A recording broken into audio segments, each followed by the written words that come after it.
Hey there, Alistair Carey from Measure Manage. I hope you're doing well today. Firstly, thanks very much for taking the time to find this blog and to read it as well. So just a couple of things before we get started is if you wouldn't mind, at the end of this blog, when you get through it, if you could leave us a comment whether you liked or didn't like the blog, and just give us the reasons why, so that we can, we can have a look at this blog and make sure it's relevant to you searching. And then a couple of things that we need from you is to join us on LinkedIn, which is where we post all of our relevant and latest blogs. Okay, so the link is below. And the second thing was actually to leave a comment. And then the third thing is to share it on your favorite social media so that more people can read the blog and see it and stuff like that. So with that being said, let's take a look at how I became a quantity surveyor. So basically, I think I've put most of the stuff down below, and I'll just give you a quick run through really. So I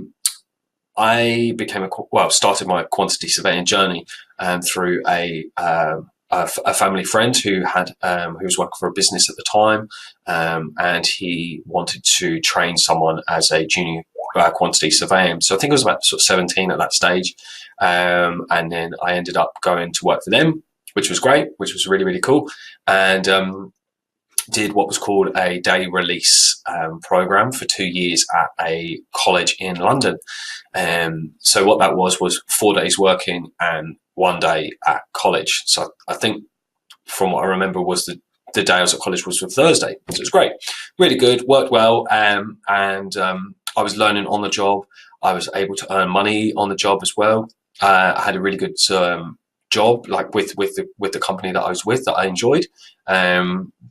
What it also meant was I also had people there that could help me with stuff and teach me things. As I was going through college, I could always ask questions from them and stuff like that, which was brilliant. So then after that, I finished my college course for about 2 years, and then I decided to go to university. And I actually found another job in the town that I was looking to go to university, which was brilliant.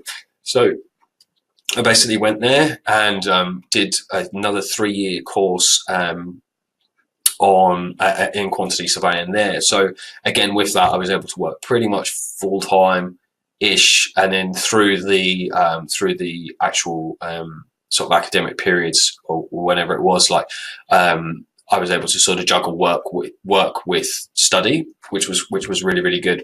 Really cool. Again, I was able to earn some money, which was nice through uni. So it was sort of paying my way in that. And then, so I finished up with my degree, and then I moved back home. And then I spent another about a year and a half with another company in London doing very, very similar things. And then I decided to come across to Australia.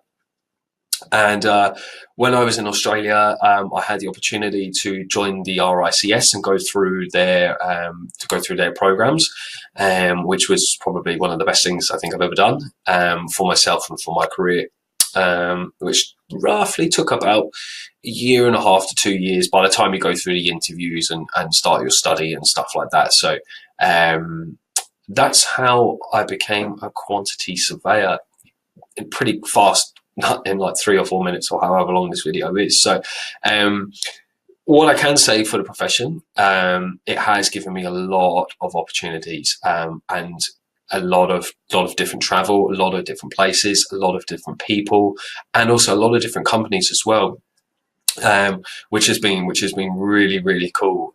Met some cool people, done some cool projects in some cool places in the world. So it's a very good job. I really do enjoy it. Every day is different, and every project is different. Every team is different. So you're not it can be quite exciting. Yeah, I think that's about it really. So look, I hope you really have a good read of this blog, and it gives you some good insights as to the advantages and disadvantages and benefits and stuff of the routes that I took and what I seen in those routes. And yeah, look, leave us a comment. I really hope you do. It'd be awesome to connect and have a conversation. And yeah, best of luck with your journey, and I wish you all the best for the future. So thanks very much, and take care. Have a good day.